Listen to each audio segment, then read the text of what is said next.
গ্রামের এক মাতবর ছিল, চোর মাতবর।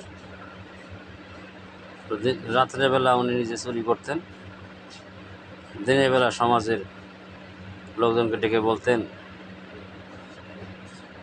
যে গ্রামে চুরি হয়েছে, এটা সুষ্ঠু তদন্ত হওয়া উচিত এবং তাকে বিচারে আওতানো উচিত।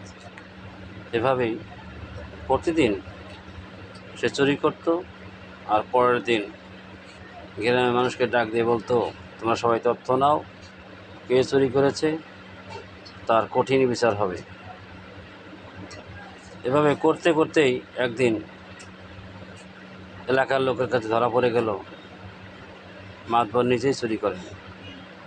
কিন্তু গ্রামের লোক ভাবতে লাগলেন, যে লোক নিজেই বিচারক, সে যদি নিজেই চোর হয় তাহলে বিচার দেবে কোথায়?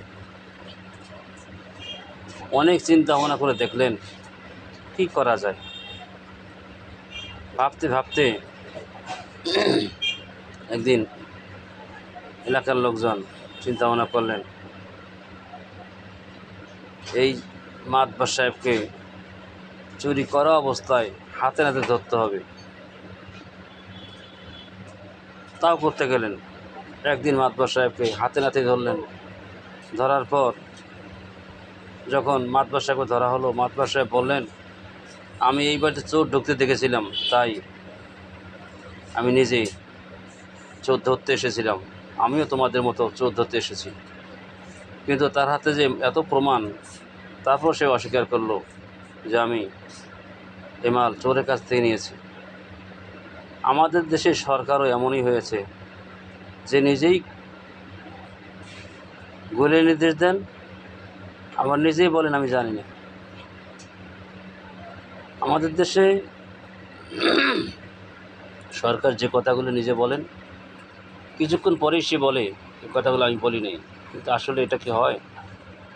আপনি যা বলতেছেন, যা করতেছেন, সমস্ত ভিডিও ফুটেজ, সমস্ত কিছুর ভিডিও মানুষের কাছে রয়ে গেছে।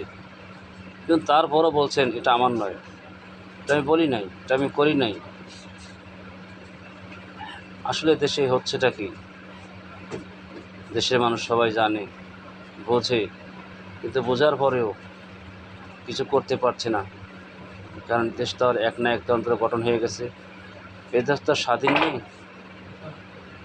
এদেশ স্বাধীনতা ভোগ সাধারণ মানুষ পায় না।